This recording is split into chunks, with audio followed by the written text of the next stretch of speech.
और उत्तर कोरिया को लेकर जियोपॉलिटिकल टेंशन कम होते ही एक और टेंशन ने बाजारों को गिरफ्त में ले लिया है। कल ब्रिटेन के प्रधानमंत्री टेरेसा मे ने मध्यावधि चुनाव का ऐलान कर सभी को चौंका दिया और यूरोप के बाजार 2.5% तक टूट गए। एशिया से भी संकेत उत्साहजनक नहीं है। क्या निफ्टी आज 9,100 के नीचे फिसलेगा या फिर यस बैंक और इंडसइंड बैंक के नतीजों से सहारा मिलेगा? सामान्य मानसून की खबर से कितने मिलेगी राहत? इन सभी मुद्दों पर विस्तार से शुरू करेंगे चर्चा थोड़ी ही देर में, लेकिन बाजार के नंबर 1 शो की शुरुआत हेडलाइन से साथ। अमेरिकी बाजारों में 0.5% तक की गिरावट। ब्रिटेन में 8 जून को मध्यावधि चुनाव के फैसले से यूरोप के बाजार 2.5% टूटे। एशिया की कमजोर शुरुआत और एसएक्स निफ्टी में सुस्ती। दिग्गज आईटी कंपनी टीसीएस ने पेश किए कमजोर नतीजे। मुनाफे में 2.5% की गिरावट। मार्जिन्स के मोर्चे पर लगा बड़ा झटका। आज आएंगे यस बैंक और इंडसइंड बैंक के नतीजे। यस बैंक के मुनाफे में 27% बढ़त का अनुमान, तो इंडसइंड बैंक से भी अच्छे नतीजों की है उम्मीद। सरकारी कंपनी नाल्को का ऑफर फॉर सेल आज खुलेगा। Issue price 67 rupees. 10% हिस्सेदारी बेचकर 1350 करोड़ रुपए जुटाने की योजना। आज 10:30 बजे होगी कैबिनेट की बैठक। चुनाव आयोग को पेपर ट्रेल वाले वोटिंग मशीन खरीदने को मिल सकती है मंजूरी। 6 महीने बढ़ सकती है चीनी की स्टॉक होल्डिंग की सीमा भी। और इस साल सामान्य रहेगा मानसून। मौसम विभाग ने दिया 96% बारिश का पूर्वानुमान। दूसरे राउंड में अल नीनो का खतरा बरकरार। और आईएमएफ ने वित्त वर्ष 2018 के लिए भारत का ग्रोथ अनुमान 7.25% पर रखा बरकरार। रिफॉर्म्स लागू हुए तो ग्रोथ होगी 8% भी।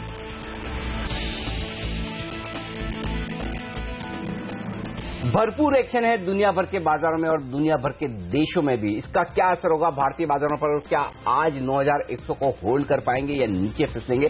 ये है बड़ा सवाल। लेंगे इसका जवाब। नमस्कार, मार्केट काउंटडाउन में आप सबका स्वागत है। मैं हूं अनिल। नमस्कार, और मैं हूं हेमंत घई। और हमारे साथ जुड़ रहे हैं हमारे 2 खास मेहमान। PowerMyWealth.com के फाउंडर और सीईओ संदीप वागले साहब स्टूडियो में शामिल हो चुके हैं। आपका स्वागत है। और मार्केट एक्सपर्ट अम्बरीश बलिगा कुछ ही देर में स्टूडियो में हमारे साथ शामिल होंगे। लेकिन देखिए ग्लोबल मार्केट्स की तस्वीर किस तरह की निकल कर आ रही है। एसजीएक्स निफ्टी बिल्कुल फ्लैट है। यूएस में देखिए गिरावट देखने को मिली।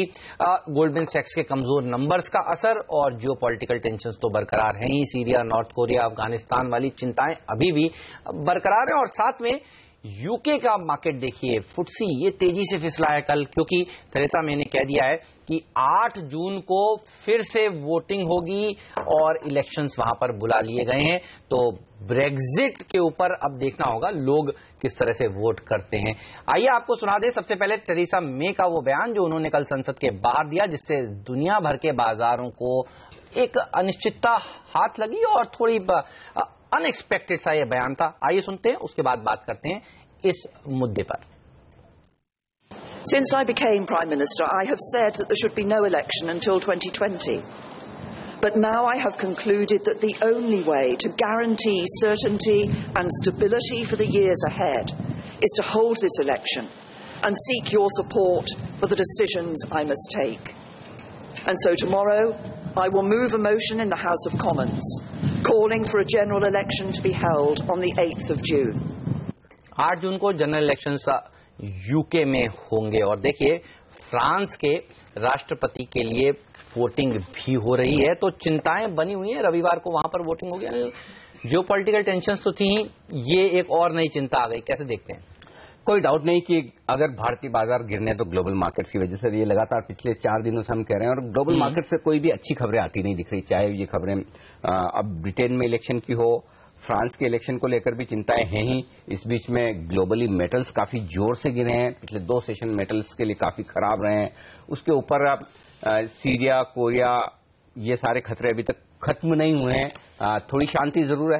तो ऐसे में मुझे लगता है कि एक संकेत साफ है, और वो ये कि आप जब बाजार बंद करते हैं 3:30 बजे, नेक्स्ट डे सुबह आप जब 9 बजे खोलते हैं, तो उसके बीच में क्या कुछ रात में हो सकता है इसका अंदाजा लगाना बहुत मुश्किल काम है। और इसीलिए एक सिंपल बात यही है कि करेक्शन चूंकि ग्लोबल मार्केट से आता हुआ दिख रहा है और वो किस वजह से और कितना आएगा इसका अंदाजा नहीं है। तो सिंपल एक ही है कि आप ट्रेड करें तो इंट्राडे, पोजीशन ओवरनाइट रखें तो कम, और इसमें कोई डाउट नहीं कि जब तक ग्लोबल मार्केट से ये खबरें या ये फिर जो कुछ भी पॉलिटिकल डेवलपमेंट्स हैं ये पूरे ना हो जाए। अब इसमें हेमंत एक और इंटरेस्टिंग बात यह है, चलिए जून में इलेक्शन होंगे, लेकिन जून में इलेक्शन होने के बाद अगर समझिए ब्रिटेन ये डिसाइड करता है कि नहीं ब्रेक्जिट नहीं करना है, यूरोपियन यूनियन में बना रहना है, तब भी मार्केट क्या करेंगे, क्या उल्टा फिर तेजी करेंगे या मंदी करेंगे, तो वो सब अंदाजा लगाना बड़ा मुश्किल काम है। तो कुल मिलाकर हमारे लिए एक ही मैसेज है और वो ये कि हल्के रहिए इस बाजार में। बिल्कुल स्टे लाइट, बड़ी भारी पोजीशंस ओवरनाइट मत कैरी करिए, क्योंकि हर रोज ग्लोबल मार्केट से एक नई दिक्कत सामने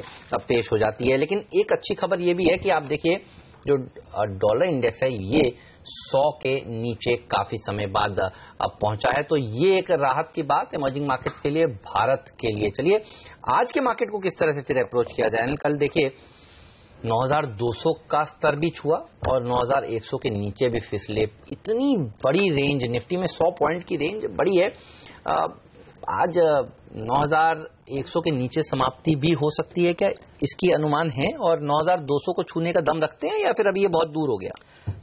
आ सकता है 9200 फिर से आ सकता है, बड़ी बात नहीं है, लेकिन 9200 के ऊपर बंद होना जरूरी है। और इसलिए आज मैंने ये जरूर लिखा है कि 9200 के ऊपर बंद होने के बाद ही अब नई तेजी की पोजीशन, फ्रेश पोजीशन तभी बनानी चाहिए, उससे पहले अब ये सेल और राइज का मार्केट है। और यही वजह हम लगातार आपको कह रहे थे कि जब तक 9175 ना उसके नीचे बंद ना हो तब तक घबराए नहीं, और जिस दिन 9175 के नीचे बंद हो तेजी की पोजीशन कम कर लें। तो जिन लोगों ने पहले ही ट्रिगर पर तेजी की पोजीशन कम की उनके लिए अच्छी बात है। जहां तक आज का सवाल है, 9100 आज का निर्णायक लेवल है और ग्लोबल मार्केट्स पर आपको रखनी है नजर। 9100 क्यों निर्णायक लेवल है? क्योंकि जिस तरह की वायदा कारोबार में पोजीशन बनी है, अगर आप 9100 के नीचे वक्त बिताते हैं घंटे 2 घंटे, तो फिर से वही होगा जो कल हुआ है कि तेजी करने वाले ट्रेडर्स की तरफ से पोजीशन कम होने का खतरा और दबाव बढ़ेगा, और वो ज्यादा दिक्कत की बात है। मैं अब भी कहूंगा कि इस बाजार में शॉर्ट्स ज्यादा नहीं बन रहे, मंदी की पोजीशन ज्यादा नहीं बन रही है, लेकिन तेजी करने वाले ट्रेडर्स इतना लेकर बैठे हैं कि उन्हें लग रहा है कि हर अहम लेवल अगर नीचे जाता है तो फिर थोड़ी थोड़ी तेजी की पोजीशन हल्की करनी चाहिए। अब जो अगला सपोर्ट निफ्टी पर मजबूत है वो है 9000 का, और 9000 का लेवल आसानी से टूटेगा नहीं, ये आप मानकर चल सकते हैं इन तमाम चिंताओं के बीच में भी। 9200 के ऊपर बंद होने के बाद ही और अब तेजी की पोजीशन बढ़ानी चाहिए। बैंक निफ्टी रेंज बड़ी बनती दिख रही है लेकिन बेहद इंटरेस्टिंग है। 21,400 से लेकर 21,900 ये है बैंक निफ्टी की ट्रेडिंग रेंज। बैंक निफ्टी पर अगर आप पोजिशनल ट्रेड लेकर बैठे हैं तो 21,400 के नीचे बंद होने के बाद आपको पोजीशन कम करनी चाहिए, खत्म कर लेनी चाहिए। लेकिन इससे पहले एक और अहम लेवल आज सामने आता दिख रहा है, जो पिछले 6 सेशन से हमने बैंक निफ्टी पर 21,650 के नीचे क्लोजिंग नहीं दी है। तो ऐसे में अगर आज ओपनिंग से ज्यादा 21,650 के नीचे की क्लोजिंग हो तो आप बैंक निफ्टी में तेजी की पोजीशन घटाएं। और जो आपका सवाल था कि 9,100 के नीचे क्लोजिंग हो सकती है, ये पता नहीं हो सकती है या नहीं हो सकती है, संभावना कम दिखती है, लेकिन अगर हो तो फिर आपको तेजी की पोजीशन और कम कर लेनी चाहिए, क्योंकि फिर 9,000 तक का रास्ता खुलता हुआ दिखेगा। ट्रेड करने का सिंपल तरीका है, निफ्टी शॉर्ट करें 9,150 के स्टॉप से 9,050 के टारगेट के लिए, और अगर गलती से मजबूत खुलें 9,150 के आसपास शॉर्ट करने का मौका मिले तो बहुत ही बेहतरीन है, तब 9,175 आपका स्टॉप लॉस होना चाहिए। दूसरा तरीका है कि 9,050 के आसपास निफ्टी खरीदें, एक कॉन्ट्रा खोल लें, 9,000 का स्टॉप लॉस होगा और 9,100 9,125 के ऊपर के टारगेट्स बनते हुए दिखेंगे। बैंक निफ्टी में अभी शॉर्ट नहीं करना चाहता, बल्कि गिरावट का इंतजार करके खरीदारी करना चाहूंगा। बैंक निफ्टी में खरीदारी करने का एकदम परफेक्ट लेवल है 21,500, 100 पॉइंट नीचे स्टॉप लॉस है, 21,750 और 21,900 ये दो लक्ष्य ऊपर की तरफ आते हुए दिख रहे हैं। जो सेक्टर्स मुझे दिख रहे हैं एक्शन में, नेगेटिव साइड पर मेटल्स है, जैसा मैंने कहा ग्लोबल मार्केट्स में बहुत तेजी से मेटल स्टॉक्स भी गिरे हैं और मेटल्स के दाम भी गिरे हैं। आईटी शेयरों में भी जिस तरह से ट्रम्प साहब ने ऑर्डर दिया है और टीसीएस के नतीजे के बाद थोड़ा दबाव बन सकता है ये। और तीसरा है एनबीएफसी, वो इसलिए कि अगर बाजार में कमजोरी बढ़ी तो उन स्टॉक्स में जहां मुनाफा ज्यादा होता दिख रहा है लोगों को, वहीं पर प्रॉफिट बुकिंग आती दिखेगी, उनमें एनबीएफसी शेयर आगे रहेंगे। तो ये 3 सेक्टर हैं जो थोड़े नेगेटिव साइड पर रह सकते हैं। बिल्कुल, आप देखिए वेदांता का एडीआर 8% नीचे, बीएचपी बिल्टन का एडीआर 5.5-6% नीचे। तो दुनिया भर में मेटल्स कमजोर हो रहे हैं, उसका असर तो जाहिर सी बात है यहां पर भी देखने को मिलेगा। लेकिन पूछते हैं बागले साहब से कि उनकी राय क्या है। बागले साहब, हमने देखा उत्तर प्रदेश के इलेक्शन से अब तक 9,080 से 9,280 की रेंज में फंसा हुआ था बाजार। रेंज को क्या नीचे की तरफ तोड़ने के लिए तैयार हो रहा है मार्केट? आपका क्या कॉल है? गुड मॉर्निंग सर, बताइए। Good morning Hemant, good morning sir. आज की बात करें तो थोड़ा सा हल्का सा नेगेटिव है। 9050 का मेरा टारगेट है, लेकिन रिस्क टू रिवॉर्ड मैच नहीं होता है। अगर 20, 30, 40 पॉइंट ऊपर खुलता है या जाता है, खुलता तो नजर नहीं आता है, तो ही मैं बेचने की सलाह दूंगा। लेकिन ये भी मेरा मानना नहीं है कि 9000 ब्रेक होके हम 8500 की तरफ आएंगे, इतना बेरिश तो नहीं है। 9000 ब्रेक नहीं होगा, ये अभी भी मैं मानता हूं। तो as a short term trader for a day और टू आप मंदी कर सकते हैं। लेकिन वहां पर स्टॉक स्पेसिफिक बाइंग की ही अपॉर्चुनिटी है। जब तक वीकली क्लोज 9000 या 8950 के नीचे आता नहीं है, हम तेजी का view as a positional view जो बनाया है वो चेंज नहीं करेंगे। बैंक निफ्टी में 21,450, 21,850 ये मेरे लेवल्स है और बैंक निफ्टी में ज्यादा स्ट्रेंथ है, ये आज भी बरकरार है, वो दिख रहा है। तो वागले साहब जब मंदी का कॉल देते हैं ना, तब भी आप देखिए बुल्स को हैप्पी कर देते हैं, कह रहे हैं मंदी करिए, लेकिन 8,950 के नीचे जब क्लोजिंग हुई तभी वो पूरी तरह से बुलिश हुई। कितने बाय कितने सेल है आज? मेरे 2 बाय है 2 सेल है। तो 2 बाय 2 सेल भी हैं, घबराने की बात नहीं। कौन से हैं वो, ये हम जानेंगे बागले साहब से थोड़ी देर में आगे। लेकिन बात करते हैं एफआईएस के डेटा की। एफआईएस के इसलिए क्योंकि देखिए इन्होंने ज्यादा बिकवाली करी और लगातार बिकवाली करते जा रहे हैं। पिछले 7-8 ट्रेडिंग सेशन से देखिए कैश मार्केट में बिकवाली हो रही है और कल 930 करोड़ रुपए की बिकवाली हुई है इनकी तरफ से। घरेलू संस्थागत निवेशक फॉर्म में है, अब भी खरीदारी कर रहे हैं, करीब 950 करोड़ की इन्होंने खरीदारी करी है। कैश मार्केट्स के इन आंकड़ों को आप किस तरह से देखते हैं? अच्छे तो नजर आ नहीं रहे हैं ये आंकड़े। हेमंत, कल के सेशन में एक अच्छी बात यही हुई कि घरेलू फंड का फिर से खरीदारी का आंकड़ा था और 4-5 दिनों से इन्होंने हाथ रोक रखा था और वो इसलिए अहमियत वाला है कि अल्टीमेटली बाजार को सपोर्ट घरेलू फंड दे रहे हैं और उन्हीं से चल रहा है। तो अगर घरेलू फंड्स को ये लगता है कि 9100 के आसपास खरीदने का मौका है तो ये एक अच्छा संकेत है ओवरऑल बाजार के लिए। हाँ, इसमें कोई डाउट नहीं कि कैश मार्केट में एफआईएस की लगातार बिकवाली हो रही है, वो कई दिनों से कर रहे हैं, लेकिन वायदा कारोबार के आंकड़े एफआईएस के उतने बुरे नहीं है। क्यों नहीं है? 250 करोड़ के उन्होंने इंडेक्स फ्यूचर्स बेचे और 160 करोड़ के स्टॉक फ्यूचर्स खरीदे हैं। कल की गिरावट में भी स्टॉक फ्यूचर्स में थोड़ी खरीदारी आई है और दोनों में ओपन इंटरेस्ट घटा है। इसका मतलब क्या है? इसका मतलब ये कि स्टॉक्स में उन्होंने अपने शॉर्ट काटे हैं और इंडेक्स में अपनी तेजी की पोजीशन कम की है। और ये बड़ा कॉन्ट्रास्टिंग ट्रेड है कि आप इंडेक्स में अपनी तेजी की पोजीशन कम कर रहे हैं, सामने स्टॉक्स में काट रहे हैं। तो उस लिहाज से इसे आप थोड़ा सा पॉजिटिव मानकर चलेंगे, लेकिन सामने कैश मार्केट में बड़ा बिकवाली का आंकड़ा है। तो एफआईएस ऐसा लग रहा है कि ग्लोबल मार्केट्स की जो घटनाएं हो रही हैं उनमें सेफ रहने की कोशिश कर रहे हैं। और सेफ रहने के लिए बढ़िया तरीका तो वैसे ये होता है कि आप जोर से इंडेक्स बेचें, लेकिन उसके बजाय उन्होंने जो दूसरा तरीका चुना है वो है ऑप्शंस खरीदने का। 1400 करोड़ की ऑप्शंस में कल खरीदारी होती हुई दिखी है एफआईएस की तरफ से और उसमें काफी कुछ पुट ऑप्शंस में भी खरीदारी होती हुई दिखी है और सामने जो इंडेक्स बेचे उनके सामने कुछ हद तक कॉल ऑप्शंस भी खरीदे। तो कुल मिलाकर अभी भी एफआईएस ये कह सकते हैं कि थोड़ी बिकवाली के मूड में जरूर है, लेकिन एग्रेसिव सब कुछ बेचकर निकल जाना चाहते हो ऐसा नहीं। और उनके लिए भी एक बड़ी फायदे की बात जो ये हो रही है वो ये कि भले ही स्टॉक के प्राइसेस थोड़े नीचे आए, वो भी बहुत ज्यादा नहीं, लेकिन सामने रुपए की मजबूती उनके रिटर्न्स बढ़ाती हुई दिख रही। तो बैलेंस हो रहा है मामला, जहां करेंसी की मजबूती उनके काम आती हुई दिख रही है और स्टॉक प्राइसेस उतनी गिरी नहीं है। तो अभी तक थोड़ा सा सावधानी का माहौल है, बड़ी चिंता का या यूं कहें कि एफआईएस भी यू टर्न ले रहे हैं और घरेलू फंड भी नहीं खरीदेंगे, वो कहना थोड़ा जल्दबाजी होगा। तो मेरी नजर आज भी घरेलू फंड के आंकड़ों पर होगी। अगर घरेलू फंड लगातार खरीदारी करते हैं तो फिर बाजार ज्यादा गिरेगा नहीं। बिल्कुल, चलिए तो सपोर्ट देने का काम आप ही लोग कर रहे हैं क्योंकि आप फंड्स में पैसा लगा रहे हैं, म्यूचुअल फंड्स में पैसा लगा रहे हैं और म्यूचुअल फंड्स बाजार में इस समय खरीदारी करते हुए दिख रहे हैं। लेकिन एफएनओ का डेटा कितना कमजोर हुआ है कल, जिस तरह से भारतीय बाजार लुढ़के हैं, वो बताइए। कोई चौंका देने वाला, चिंता में डालने वाला डेटा तो नहीं है ना? ऐसी दिक्कत वाली बात नहीं, लेकिन हाँ 9100 आज बहुत अहमियत वाला लेवल है। जो कल हम बात कर रहे थे कि अगला अहम सपोर्ट 9100 होगा, 9100 टूटना नहीं चाहिए, तो 4-5 पॉइंट कल हम आखिरी मिनटों में नीचे गए, उसका कोई खास मायने नहीं रखता। आज 9100 के नीचे क्यों आपको ट्रेड नहीं करना है या क्यों ट्रेड नहीं होना चाहिए, उसकी वजह यह कि 55 लाख शेयरों का ओपन इंटरेस्ट है और हाईएस्ट ओपन इंटरेस्ट है 58 लाख शेयरों का 9000 पर। तो इफेक्टिवली आप कह सकते हैं लगभग बराबर है।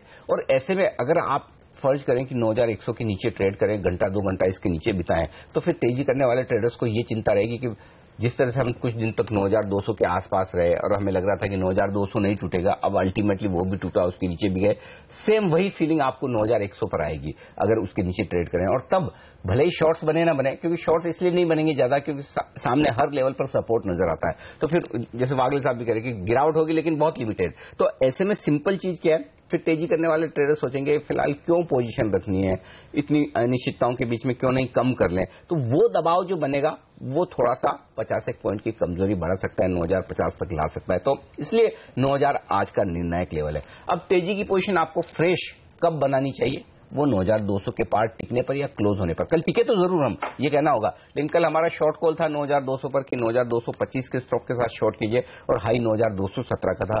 अब भी यही कहना है कि 9200 के ऊपर जब तक बंद ना हो तब तक तेजी के बारे में, फ्रेश तेजी के बारे में ना सोचे, उसके ऊपर निकलने के बाद ही फ्रेश तेजी करनी चाहिए। और 9200 पर भी 52 लाख शेयरों का ओपन इंटरेस्ट है कॉल्स में, जो बहुत बड़ा है। तो हर लेवल पर 100 पॉइंट पर पोजीशंस बनी हुई है और ऐसे में बाजार धीमी गति से चलेगा, धीमी गति से गिरेगा, ये संकेत साफ तौर पर दिख रहे हैं। लेकिन कुल मिलाकर बाजार हल्के हैं, ऐसा नहीं कि बहुत ज्यादा पोजीशंस बनी हुई है। पुट कॉल रेशियो 1.07 पर है। और एक बार फिर से कहूंगा कि आंकड़ों के दम पर एक बात साफ दिख रही है और वो ये कि निफ्टी के मुकाबले में बैंक निफ्टी ज्यादा मजबूत है। और वायदा कारोबार के डेटा के मुताबिक बैंक निफ्टी पर 21,400, 21,500 बहुत मजबूत सपोर्ट है और ये आसानी से टूटने वाला नहीं है। और जब तक ये नहीं टूटेगा तब तक बाजार में या निफ्टी में बड़ी कमजोरी नहीं होगी। ये साफ संकेत वायदा कारोबार से। बिल्कुल, और बैंक निफ्टी ने ही बाजार को यहां पर टिकाने में मदद करी। और आज दो बड़े बैंक्स के नतीजे हैं, इंडसइंड बैंक और यस बैंक। इसके परिणाम कैसे आएंगे, इस सब पर हम बात करेंगे इसी शो में विस्तार से। आपको बताएंगे सीएनबीसी आवाज का पोल क्या है। लेकिन वक्त है अभी एक छोटे से ब्रेक लेने का, और ब्रेक के तुरंत बाद तो हम आपको बताने वाले हैं हमारे 5 टेक्निकल एक्सपर्ट्स आज निफ्टी को किस तरह से ट्रेड करने की राय दे रहे हैं, साथ ही कौन से वो 5 स्टॉक्स हैं जो खबरों के दम पर कमाल दिखाएंगे। ये सब एक्शन ब्रेक के बाद। स्वागत है आप सभी का सीएनबीसी आवाज पर। आप देख रहे हैं मार्केट काउंटडाउन। वक्त हो गया अभी ये जानने का कि 5 टेक्निकल एक्सपर्ट्स के आज निफ्टी को किस तरह से ट्रेड करने की राय है। कुणाल सरावगी की राय सबसे पहले देखिए। खरीदारी की 9175 का टारगेट, 9040 का स्टॉप लॉस भी। खरीदारी की राय अनुज दीक्षित की भी है। 9060 के स्टॉप लॉस से वो करना चाहते हैं तेजी 9180 के लक्ष्य के लिए। और नीरव वकारिया कह रहे हैं कि बेचकर चलिए 9020 तक के टारगेट्स देखने को मिल सकते हैं। 9160 का स्टॉप लॉस रखिए। ओके, लेकिन बिकवाली की राय है मनीष शर्मा की, और कल जहां बंद हुए वहां से 25 पॉइंट ऊपर 9130 पर शो करेंगे शॉर्ट और 9200 का स्टॉप लॉस है और 9000 का टारगेट। सिमी भौमिक कह रही है खरीदारी करके चलना चाहिए। 9145 और 9165 तक के टारगेट्स हैं उनके। 9070 का स्टॉप लॉस रखें। तो 5 में से 2 एक्सपर्ट हैं बेरिश और बाकी सब बुलिश। राय बटी हुई है लेकिन रेंज बेहद साफ है। सपोर्ट कहां है? 9000 से लेकर 9050 ये है निफ्टी पर 50 पॉइंट की रेंज अहम सपोर्ट। और ऊपरी स्तरों पर 9150 से 9200 ये है रेंज जहां पर जाकर रुकेगा बाजार। तो पांचों एक्सपर्ट्स की राय के मुताबिक ये रेंज नजर आ रही है निफ्टी की आपके लिए। ऑलराइट, ये तो हुई रेंज, लेकिन कौन से वो स्टॉक्स हैं जहां पर आज आपकी नजर होनी चाहिए, आइए देखते हैं 5 का पंच यानी टॉप 5 स्टॉक्स। नेल्को, इस सरकारी कंपनी में सरकार बेचना चाहती है हिस्सेदारी। 10% हिस्सेदारी बेचने के लिए आज से ऑफर फॉर सेल खुलेगा। 67 रुपए की कीमत इसके लिए तय की गई है। 9% डिस्काउंट है कल की क्लोजिंग प्राइस पर।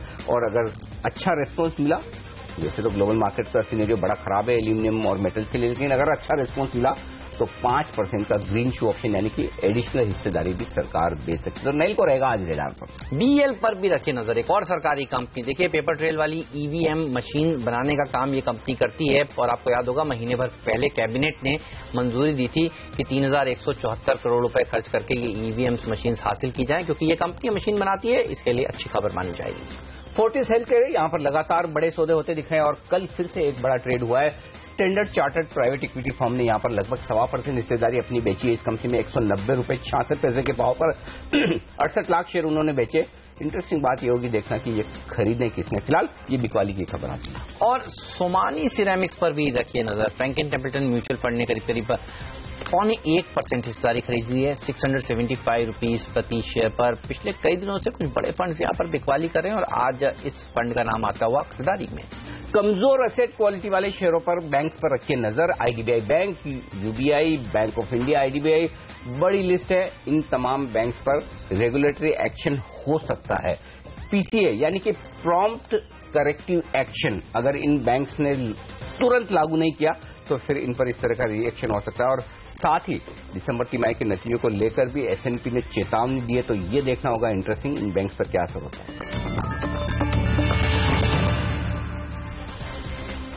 हमारे एक्सपर्ट हमारे साथ है संदीप वागले साहब और कार्यक्रम में शामिल हो गए हैं हमारे एक और एक्सपर्ट मार्केट के जाने माने दिग्गज अम्बरीश बलिगा साहब। सर आपका भी स्वागत है।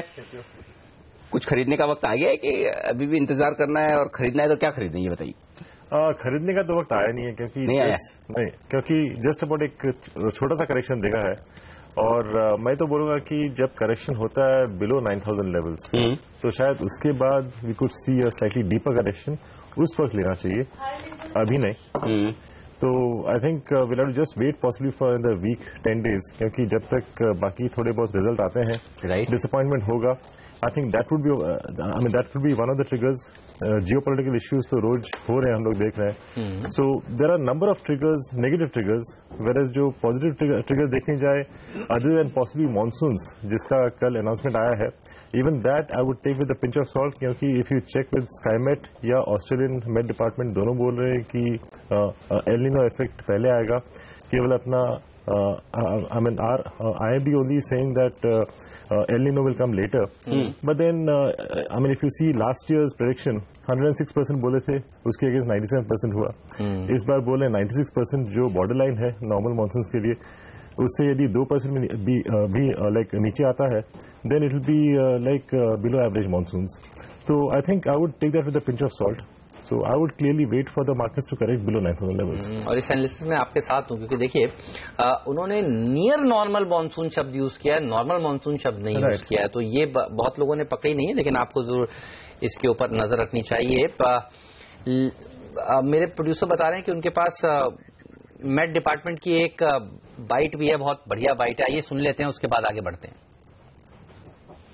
इस बार पूरा संभावना है अच्छा बारिश का डिस्ट्रीब्यूशन होगा, जैसा हम देखा है 97% का लास्ट ईयर. उसकी परिणाम स्वरूप हमें अच्छा एग्रीकल्चर यील्ड्स मिले हैं, इकोनॉमी भी ग्रो हुआ है.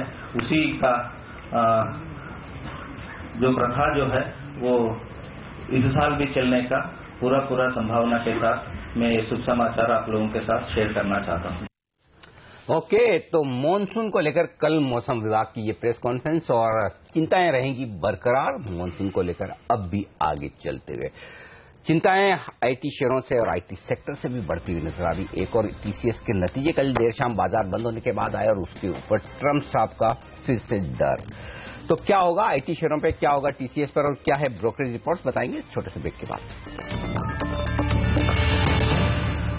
स्वागत है आप सभी का सीएनबीसी आवाज पर. कल बाजार बंद होने के बाद टीसीएस ने अपने परिणाम पेश किए. वरुण मेरे सहयोगी जुड़ चुके हैं जो बताएंगे ये नंबर से कितनी डिसअपॉइंटमेंट हुई, और उसके बाद नियति से हम ये पूछेंगे कि ब्रोकरेज हाउसेज ने आज कितने लक्ष्य नीचे की तरफ रिवाइज किए हैं. वागले साहब तो हैं ही बताने के लिए कहां शेयर का बॉटम होने वाला है, और बलिगा साहब भी आपको बताएंगे कि अब आपको क्या करना चाहिए इन नतीजों के बाद. शुरुआत वरुण आपसे बताइए, कैसे रहे परिणाम? देखिए, नतीजे तो टीसीएस के हमारी उम्मीद से काफी कमजोर रहे हैं. सबसे पहले तो डॉलर आय की अगर बात करें तो महज 1.5% के आसपास की बढ़ोतरी वहां हुई है, जबकि हमारा अनुमान था कि करीब 2% के आसपास की बढ़ोतरी होगी. और अगर पिछले 3 साल के Q4 का अगर आप एवरेज भी निकालें तो Q4 में ज्यादातर कंपनी की जो डॉलर रेवेन्यू ग्रोथ है वो करीब 1.8-1.9% के आसपास रही है. तो जो एवरेज है उससे भी कम ग्रोथ कंपनी के डॉलर रेवेन्यू में रही है.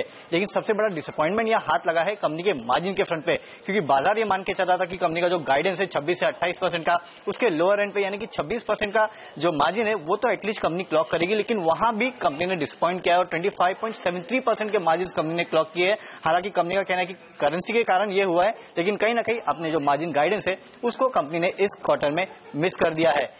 मुनाफा करीब 2.5% के आसपास गिरा है. हमारा अनुमान था 2% गिरेगा, तो वहां भी हमारे अनुमान से ज्यादा गिरावट हुई है.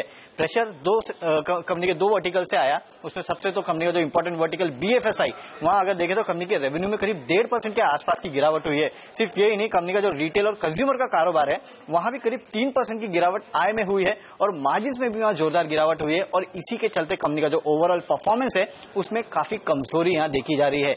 हालांकि मैनेजमेंट की जो कमेंट्री है वो कुछ हद तक पॉजिटिव है, क्योंकि मैनेजमेंट का कहना है कि FY18 को लेके वो काफी पॉजिटिव है. बीएफएसआई में एक टर्न अराउंड होगा, कुछ वहां पिकअप देखने मिलेगा. वहीं डिलीजेंटा और जापान में भी बेहतर ग्रोथ की उनकी उम्मीद है. और सबसे इंपॉर्टेंट तो ये है कि इस बार इस क्वार्टर में मार्जिन के गाइडेंस को मिस करने के बावजूद उन्होंने जो अपना FY18 का गाइडेंस है उसमें कोई भी बदलाव नहीं किए हैं. अभी भी 26 से 28% का गाइडेंस वो मेंटेन कर रहे हैं. तो रिजल्ट कुछ हद तक कमजोर है, लेकिन मैनेजमेंट की जो कमेंट्री है वो कुछ हद तक पॉजिटिव साउंड कर रही है. ओके, तो ये है टीसीएस पर इस वक्त नतीजों का पूरा विश्लेषण. नतीजे कमजोर, लेकिन आगे के लिए थोड़ा सा अनुमान बेहतर होता हुआ दिख रहा है. लेकिन टीसीएस पर क्या रिपोर्ट्स आई हैं वो पहले देख लेते हैं. बताएं नीति, अपग्रेड है या डाउनग्रेड? डाउनग्रेड है और अपग्रेड एक भी नहीं। इनफैक्ट ज्यादातर ब्रोकरेज ने क्योंकि नतीजे कमजोर आए हैं इसलिए अपने ईपीएस के अनुमान और साथ साथ में अपने टारगेट प्राइस नीचे की तरफ रिवाइज कर दिए हैं। मैक्वारी न्यूट्रल का कॉल दे रहा है, 200 रुपए इन्होंने टारगेट प्राइस घटा के 2274 रुपए का कर दिया है, 2% के आसपास का डाउन साइड दे रहे हैं। Bank of America Merrill Lynch दिग्गज ब्रोकरेज हाउस है जो कि अंडर परफॉर्म की रेटिंग दे रहा है, 2130 रुपए का इनका लक्ष्य है, 8% का डाउन साइड ये देख रहे हैं। ईपीएस अनुमान अगले 2 साल के इन्होंने 4% के आसपास घटा दिए हैं। और सबसे जो बियरिश कॉल है वो है गोल्डमैन सैक्स का, न्यूट्रल का कॉल दे रहे हैं, टारगेट प्राइस इन्होंने 2129 से घटा करके 2092 रुपए का कर दिया है, 9 से 10% का डाउनसाइड ये देख रहे हैं। अपने ईपीएस के अनुमान भी 2% के आसपास ये घटा रहे हैं। लेकिन बुल्स की जो कॉल है, क्योंकि मैनेजमेंट की कमेंट्री पॉजिटिव थी, उसमें बड़े दिग्गज ब्रोकरेजेस हैं जैसे कि CLSA और डॉयचे बैंक जो कि अभी भी निवेश करने की आपको सलाह दे रहे हैं। टॉप पिक है काफी सारे ब्रोकरेजेस का, जैसे JP Morgan, Jefferies, ambit, UBS, Deutsche bank और CLSA, क्योंकि वैल्यूएशंस के हिसाब से इनको ठीक ठाक लग रहा है TCS का शेयर। और बाकी पीयर्स में से सबसे बेहतरीन नंबर इनको दिख रहा है। डॉयचे बैंक 2900 रुपए के लिए आपको निवेश करने की सलाह दे रहा है, 26% का अपसाइड ये देख रहे हैं। लेकिन CLSA बड़ा ब्रोकरेज हाउस है, अभी भी आपको निवेश करने की सलाह दे रहा है, टारगेट प्राइस इनका 3000 रुपए का है, मौजूदा भाव से 30% का अपसाइड अगले 12 महीने में TCS में आते हुए देख रहे हैं। चलिए, तो CLSA जरूर 3000 के टारगेट दे रहा है इस शेयर के लिए, लेकिन ज्यादातर ब्रोकरेज हाउसेज यहाँ पर निराश हैं। एक और खबर है जिससे IT सेक्टर आज दबाव में रह सकता है। जी हाँ, अमेरिका के राष्ट्रपति डोनाल्ड ट्रंप ने H1B वीजा प्रोग्राम की समीक्षा के लिए एक एग्जीक्यूटिव ऑर्डर पर कल दस्तखत कर दिए। जी हाँ, उन्होंने सरकारी एजेंसी से कहा है कि बाय अमेरिकन हायर अमेरिकन जो उनका नारा है उसको लेकर वो बहुत ही तरीके से काम करें, और साथ ही उन्होंने कहा इसमें कोई भी ढिलाई नहीं बरतनी चाहिए। आइए सुनिए डोनाल्ड ट्रंप का वो बयान। Right now, H-1B visas are awarded in a totally random lottery, and that's wrong. Instead, they should be given to the most skilled and highest paid applicants, and they should never ever be used to replace Americans. No one can compete with American workers when they are given a fair and level playing field, which has not happened for decades. All right, तो साफ तौर पर Donald Trump कहते हुए कि समीक्षा की जानी चाहिए, अमेरिकन्स को ही जॉब्स मिलने चाहिए यूएस में, और ये काफी समय से वो कह रहे हैं। इलेक्शंस की शुरुआत होने से पहले इनफैक्ट उनके मैनिफेस्टो में भी यही था। पूछते हैं बलिगा साहब से कि TCS के नतीजों को किस तरह से देखते हैं और ये बयान का वो क्या मायने रख रहे हैं। अमरीश जी, और गिर सकता है TCS? गिर तो सकता है क्योंकि रिजल्ट तो वीक थे और लगता नहीं कि at least for the next forcible 3 to 4 quarters यहाँ से बहुत ज्यादा इंप्रूवमेंट हो सकता है। Although H1B visa order flow slow down ये थोड़ा बहुत स्टॉक प्राइस में था, but the sort of rupee appreciation जो हमने देखा है लास्ट 4-5 वीक्स में, that was not really discounted, and I think that trouble could continue for a while longer, क्योंकि रुपी तो शायद लाइक स्ट्रांग ही रहेगा। And now clearly we are seeing nationalism playing out. US visa का तो हो गया, yesterday we heard about Australian visa review. So I think this issue will be there for the IT companies for I think at least the next couple of quarters to दिखाई दे रहा है ये issue. But at the same time, I think most of them are clearly announcing payback to shareholders, higher dividend, buyback. तो उसके कारण मुझे लगता है कि शायद like downside could be limited, बहुत ज्यादा शायद नीचे नहीं जाए, but there is no case for the stocks to move up from here. Okay, तो स्टॉक में तेजी भी नहीं होगी, मंदी भी नहीं होगी। चार्ट क्या कह रहे हैं वागले साहब, क्या होगा? अनिल जी, आई थिंक हमने कल बात की थी 2250 की। Right. Worst is already probably discounted in the prices, हल्का सा डाउनसाइड है, बट फ्रेश मंदी करने का मतलब नहीं बनता है। यहां से 2250 में सपोर्ट मिलेगा जो मुझे लगता है ब्रेक नहीं होगा। ऑन द अपसाइड 2400 का कैप है, मैं मतलब अगले 1-1.5 महीने की बात कर रहा हूं, तो ना 2250 तोड़ेगा ना 2400 तोड़ेगा, ये रेंज में घूमते रहेगा। 2200 मतलब 2250 मतलब 2%। मेरे ख्याल से अगर इतना 2 या 3% नीचे खुले तो खरीदारी आ जाएगी। खरीदारी के नंबर्स खराब है, लेकिन दो चीजें हैं पॉजिटिव, एक तो CLSA की रिपोर्ट और दूसरा ये कि आगे के लिए आउटलुक बेहतर है। और दूसरा, नंबर खराब होने के बावजूद इन्फोसिस के कंपैरिजन में अमरीश नंबर बेहतर है। अगर आप इन्फोसिस के नंबर से कंपेयर करें तो अल्टीमेटली अगर किसी को फिर लेना है आईटी दिग्गज में, तो फिर वो टीसीएस ही लेना पड़ेगा इन्फोसिस के कंपैरिजन में। प्लस बायबैक सपोर्ट करेगा 16,000 करोड़ का जो कल अप्रूव हो गया है। तो मुझे लगता है अगर नसीब से 3-4% खुल जाए आज नीचे तो वहीं पर खरीद लेना चाहिए। ट्रेडिंग व्यू के हिसाब से शायद हो सकता है। 4 to 5% sort of a bounce back over the next 1.5 months. I think if one is happy with that sort of a return, so yes, I think one could look at buying at lower levels. Alright, चलिए तो pre opening trades जब आएंगे तब हम आपके सामने फिर से ये शेयर रखेंगे और इस पर विस्तार से बात करेंगे। लेकिन दो और परिणाम आज महत्वपूर्ण हैं, क्या येस बैंक और इंडसइंड बैंक, क्या है अनुमान, इस सब पर बात करेंगे। सोनम हमारे साथ जुड़ेंगे इसके अनुमान लेकर। साथ ही ब्रेक के बाद नितिन मुरारका जी भी हमारे साथ जुड़ेंगे, उनसे भी जानेंगे कि एफएनओ से किस तरह के संकेत मिल रहे हैं और उनके आज के टॉप ट्रेडिंग आइडियाज कौन से। स्वागत है आप सभी का सीएनबीसी आवाज पर। ब्रेक से पहले बात हमने करी टीसीएस की, जिसके परिणाम मार्केट बंद होने के बाद है, और अब बात आज दो महत्वपूर्ण बैंक्स की, इंडसइंड बैंक और येस बैंक के नतीजे आ जाने वाले हैं। और बताने के लिए जुड़ चुकी है हमारी सहयोगी सोनम। सोनम, बताइए क्या उम्मीद है, अच्छे नंबर्स की अपेक्षा की जाए ना? जी हाँ, बिल्कुल, दोनों बैंक से बेहतरीन आंकड़ों की उम्मीद रख सकते हैं। शुरुआत इंडसइंड बैंक के साथ करती हूँ। पिछले तिमाही की तरह ही बेहद ही मजबूत आंकड़े रहेंगे। एनआईएम में 31% की बढ़ोतरी तो मुनाफे में 26% का जंप देखने को मिलेगा। डिमोनेटाइजेशन के कारण ओवरऑल बैंक का डिपॉजिट ग्रोथ बेहद ही मजबूत रहने वाला है इस बार। लोन ग्रोथ मजबूत रहेगा। इंडसइंड बैंक का 25% की बढ़ोतरी का अनुमान है। एनआईएम में थोड़ी सी गिरावट देखने को मिल सकती है पिछले तिमाही के मुकाबले, लेकिन अगर ये आंकड़ा 3.8% के ऊपर रहता है तो ये पॉजिटिव ही रहेगा। एसेट क्वालिटी पर इस बार बैंक्स पर खास नजर रहने वाली है, क्योंकि डिमोनेटाइजेशन के कारण काफी सारे बैंक्स ने काफी सारे लोगों को, कंपनीज को, माइक्रो इंस्टीट्यूशंस को, इन सबको कुछ वक्त दिया था रीपेमेंट के लिए, तो इसके कारण एसेट क्वालिटी पे थोड़ा सा दबाव पड़ सकता है। इंडसइंड बैंक के केस में क्रॉस एनपीए लेवल्स पिछले तिमाही में 0.94% पे थे, माना जा रहा था इस बार भी 1% के नीचे ही रहेंगे। येस बैंक के केस में बेहतरीन आंकड़ों की उम्मीद है। एनआई में 29% की बढ़ोतरी तो मुनाफे में 28% का जंप देखने को मिलेगा। लोन ग्रोथ अपने सारे पीयर्स के मुकाबले सबसे मजबूत रहने वाला है येस बैंक का, लगभग 25 से 30% के ग्रोथ की एक्सपेक्टेशन है रिटेल बैंकिंग में स्ट्रॉन्ग ग्रोथ के कारण और रीफाइनेंसिंग की अपॉर्चुनिटीज मिलने के कारण। एनआईएम स्टेबल रहेंगे, प्रोविजंस में थोड़ी सी बढ़ोतरी देखने को मिलेगी, लेकिन एसेट क्वालिटी उन्हीं लेवल्स पर स्टेबल बनी रहेगी। ओके, तो ये हैं दो बैंक जिनके नतीजे आज आने वाले हैं, और नतीजों से पहले येस बैंक और इंडसइंड बैंक दोनों में पोजीशन तेजी की बनाई जाए या मंदी की, वायदा कारोबार के ट्रेडर्स के लिए बताने के लिए हमारे साथ जुड़ रहे हैं एसएमसी ग्लोबल के डेरिवेटिव हेड नितिन मुरारका। नितिन, बताइए येस बैंक और इंडसइंड बैंक खरीदेंगे या बेचेंगे? देखिए जी, अगर आप येस बैंक और इंडसइंड बैंक दोनों में कंपेयर करें तो येस बैंक का डेटा कंपैरेटिवली इंडसइंड बैंक से ज्यादा स्ट्रांग है। डेटा इसलिए स्ट्रांग है कि जो ऑप्शंस का बिल्डअप है उसमें हम लोग देख रहे हैं कि येस बैंक के कॉल राइटर्स थोड़े दूर हैं करंट मार्केट प्राइस से। इनफैक्ट 1700 के आसपास कॉल राइटिंग है, और जो प्राइस है वो करीब करीब आप देखेंगे तो 1600 की रेंज में है। तो मुझे लग रहा है कि येस बैंक में ज्यादा पॉजिटिव डेटा है। इंडसइंड बैंक में थोड़ा सा हम लोग देख रहे हैं कि कॉल राइटर्स एक्टिव हैं 1460 1440 की कॉल में, तो थोड़ा सा रेसिस्टेंस इंडसइंड बैंक इस लेवल पे फेस कर सकता है। बट अगर दोनों में कंपेयर करें तो मुझे लग रहा है कि येस बैंक का डेटा और चार्ट ज्यादा स्ट्रांग है। चलिए, तो येस बैंक ज्यादा मजबूत है। इन दोनों ही बैंक्स पर आज नजरें टिकी रहने वाली हैं। लेकिन एक और सेक्टर जो काफी कमजोर हुआ कल, उसकी बात करते हैं, और वो है मेटल्स पैक। देखिए, आज भी कॉपर, लेड, जिंक 3 महीने के निचले स्तर पर कारोबार कर रहा है। निकल में 5 महीने के निचले स्तरों पर कारोबार हो रहा है। मेटल इंडेक्स देखिए दिन के निचले स्तर पर जाकर समाप्ति हुआ। कोई ऐसा मेटल स्टॉक जो आपको कमजोर लग रहा हो वागले साहब, जिसको आप बेचना चाहेंगे? मैं देख रहा हूं टाटा स्टील तो आपके टॉप ट्रेडिंग आइडिया में भी है।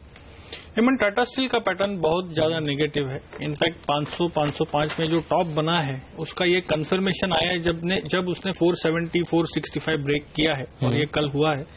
मुझे लगता है यहां से भी 5-7-8% ट्रेडिंग डाउनसाइड मुझे दिख रहा है। ओके, तो मैं 456 के स्टॉप लॉस से 438 आज 1 से 2 दिन के ट्रेडिंग टारगेट के लिए सेल की सलाह दूंगा। बाय में मेरा आइडिया होगा रेमंड, जिसमें कल एक ब्रेकआउट देखने को मिला। ये थोड़े सा लंबे अरसे, मतलब कुछ हफ्तों का व्यू है। ये 696 के स्टॉप लॉस से बाय करें for a target of 810। Okay, और इस बीच हमारे साथ जुड़ चुके हैं प्रिसीजन इन्वेस्टमेंट्स के किरण यादव भी, और उनसे भी पूछ लेते हैं उनकी टॉप ट्रेडिंग पिक्स। बताएं किरण, आपने कौन से स्टॉक्स चुने आज? मेरा पहला स्टॉक पिक रहेगा यूपीएल। ये जहां पे बाय करने की सलाह है। बहुत अच्छे ब्रेकआउट के साथ ये स्टॉक चल रहा है, कल अच्छे वॉल्यूम्स के साथ बढ़ा है। 745 का स्टॉप लॉस रहेगा और टारगेट 795 के देखने को मिलेंगे अगले 3 ट्रेडिंग सेशंस के अंदर। दूसरा एक कंडीशनल बाय है कलकत्ता इलेक्ट्रिक सप्लाई कंपनी, जहां पे बाय करना है 871 के ऊपर, स्टॉप लॉस रहेगा 865 का और टारगेट 897 के रहेंगे। मेरा भी एक कॉमन स्टॉक निकला है संदीप जी के साथ, टाटा स्टील, जहां पे ओपन इंटरेस्ट एडिशन काफी देखने को मिले कल। बेचने की सलाह है, 462 का स्टॉप लॉस और 435 के टारगेट्स। एक तो आपको पता चला है कॉमन निकला, दूसरा तो आपको पता भी नहीं है। बताइए साहब, बताइए कौन सा कॉमन है वागले साहब, दूसरा वाला? मेरा और किरण के स्टॉक्स काफी कॉमन होते हैं। पूरे कनेक्शन है यूपीएल में। हाँ, यूपीएल में मुझे भी स्ट्रेंथ दिखती है। 746 के स्टॉप लॉस से बाय करे फॉर अ टारगेट ऑफ 795। और सेल में कोल इंडिया में मुझे वीकनेस दिखाई देता है, ऑलरेडी गिरा है और भी गिर सकता है। 282 के स्टॉप लॉस से बेचे फॉर अ टारगेट ऑफ 271। एक और कॉमन कनेक्शन बता दूं, स्टॉक 2020 में मेरी टीम में मिस्टर डिपेंडेबल भी यूपीएल ही है, तो यूपीएल स्टॉक पर आज नजर रखिएगा। हमारे साथ नितिन मुरारका जी भी हैं। सर, आपके भी कोई इनमें से कॉमन है तो पहले ही बता दीजिए, और आपके ट्रेडिंग आइडियाज क्या आज के लिए? देखिए, एज अ होल यूपीएल में तो बिल्डअप भी अच्छा है, चार्ट्स भी अच्छा है, तो ओवरऑल वो बाय के लिए है। बट अगर यहाँ पे कोई नए स्टॉक्स, मेरे ख्याल से 2 मैंने इस बार सेल के लिए हैं।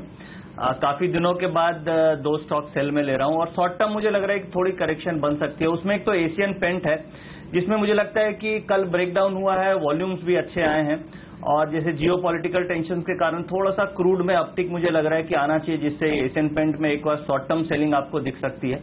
तो इसका टारगेट मैं 1005 1010 का लेके चल रहा हूं, और स्टॉप लॉस 1055 का होगा। और इसके अलावा भारत फोर्ज, इसमें भी लग रहा है कि थोड़ी करेक्शन बनेगी, क्योंकि कल जो वॉल्यूम्स थे वो अच्छे खासे थे, और ओपन इंटरेस्ट बिल्डअप भी करीब 3-3.5% का हुआ है। और लास्ट 7-8 ट्रेडिंग सेशन यानी एक्सपायरी के बाद से देखें तो थोड़ा शॉर्ट रोल ओवर के साथ साथ लोअर टॉप्स भी बन रहे हैं, तो टेक्निकल कंफर्मेशन भी थोड़ी मिल रही है, डेरिवेटिव डेटा से भी कंफर्मेशन मिल रही है। तो मैं समझता हूं 995 के टारगेट के लिए हम भारत फोर्ज को भी बेच सकते हैं, और स्टॉप लॉस 1050 के आसपास का रखेंगे। ओके, तो ये है राय आपके लिए स्टॉक्स पर। भारत फोर्ज शॉर्ट करें, एशियन पेंट शॉर्ट करें, लेकिन निफ्टी पर भी एक ऑप्शन की रणनीति है नितिन जी के पास। जानेंगे इस छोटे से ब्रेक के बाद।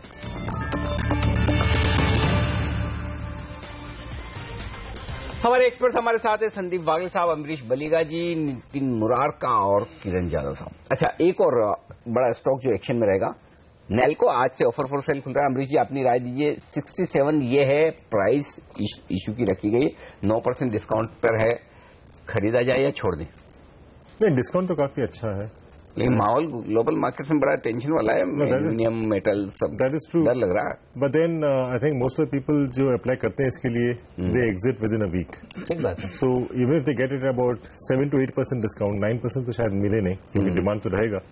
Even if it's at about 7-8%, I think one should still go ahead and possibly flip within the next 4-5 days. तो आज वैसे भी Absolutely. नॉन रिटेल वालों के लिए आज का दिन है, और रिटेल कल एक भाव आ जाएगा, उसके बाद फिर कल रिटेल इन्वेस्टर्स पैसा लगाएंगे, तो देखना होगा आज ये कहां पर सेटल होता है, और वहां से डिस्काउंट पर मिलेगा रिटेल इन्वेस्टर्स को, तो रिटेल इन्वेस्टर्स को अच्छे भाव पर ये मिलेगा। लेकिन इसके लिए इंपॉर्टेंट लेवल्स कौन से हैं ये बताइए वागले साहब। नाल्को एक बहुत जबरदस्त तेजी दिखाई है, और अब सरकार ने सोचा कि इस तेजी का क्यों ना फायदा उठाया जाए, तो इंपॉर्टेंट लेवल्स कौन से हैं? हेमंत, ये माहौल में मुझे लगता है 70 ब्रेक नहीं होगा तो एक स्ट्रॉन्ग सपोर्ट है, लेकिन अपसाइड 78-79 एक स्ट्रॉन्ग रेजिस्टेंस है, तो मुझे इतने जल्दी ये स्टॉक 79 के ऊपर भी जाते हुए नहीं लगता है। तो 70-78 ये ट्रेडिंग रेंज होगा। ओके, ये राय है नेल्को पर आपके लिए। और इस बीच ऑप्शंस की एक रणनीति नितिन जी के पास है। नितिन जी, बताइए कौन सा ऑप्शन चुना है आज आपने? जी, यहाँ पे काफी शॉर्ट टर्म में 9050 की पुट ऑप्शंस बाय करने का प्रीफर करेंगे, क्योंकि ओवरऑल जो निफ्टी का डेटा है वो निफ्टी जो गिरी है वो because of long unwinding Nifty गिर रही है, ना कि बहुत ज्यादा कुछ शॉर्टिंग हो रही है। बट हाँ, ये है कि मार्केट में डिस्कम्फर्ट है लास्ट 11-12 ट्रेडिंग सेशन से कंटिन्यूअस। आप देख रहे हैं कि निफ्टी के ओपन इंटरेस्ट में शेडिंग हो रही है, ओपन इंटरेस्ट कम हो रहा है, और ये रोल ओवर्स लॉन्ग हुए थे उसकी अनवाइंडिंग हो रही है। इनफैक्ट एफआईज का डेटा आप देखेंगे तो उनकी तरफ से ओपन इंटरेस्ट रेगुलरली कम हो रहे हैं, लॉन्ग पोजीशन अनवाइंड हो रही है और जो रोल ओवर्स लेवल थे उसके नीचे निफ्टी आ गई है। तो मुझे लग रहा है कि अनवाइंडिंग का प्रेशर थोड़ा और बढ़ सकता है, जिसके कारण दबाव आपको देखने को मिलेगा। और तो उसको देखते हुए मैं 9020 9030 का टारगेट रख रहा हूं और उसी के कारण 9050 की पुट ऑप्शन बाई करने की सलाह होगी, जो करीब 45-46 रुपए में मिलनी चाहिए ओपनिंग में। इसका स्टॉप लॉस 30 रुपए का रखेंगे और टारगेट करीब 70 रुपीज का रखेंगे। ओके, तो 9050 का पुट ऑप्शन खरीदें, व्यू रखें थोड़ा मंदी का निफ्टी पर, यह मानना है नितिन का। 75 रुपए का लक्ष्य और 30 रुपए का स्टॉप लॉस। चलिए, ये कमजोरी की बात दिख रही है, लेकिन कमजोरी की बात दिख रही है एशियाई बाजारों से और एसजीएक्स निफ्टी से भी थोड़ी सुस्ती के संकेत है, 4 पॉइंट नीचे। तो कैसी होगी भारतीय बाजारों की शुरुआत, बताएंगे छोटे से ब्रेक के बाद। होगा आपके लिए प्री ओपनिंग सेशन। एशिया इस बीच कमजोर है। प्री ओपनिंग सेशन के साथ साथ नजर रखेंगे रुपए पर, 64 रुपए 63 पैसे ये था कल का लेवल। 11 पैसे की कमजोरी के साथ करेंसी मार्केट में हुई थी क्लोजिंग। स्टॉक 2020 का अपडेट और 9:15 से होगा आपके लिए ट्रेडिंग और निवेश के लिए पूरा बाजार। हमारे चारों एक्सपर्ट्स के साथ आप भी बने रहिए, लेकर आएंगे पहला सौदा इस छोटे से ब्रेक के बाद।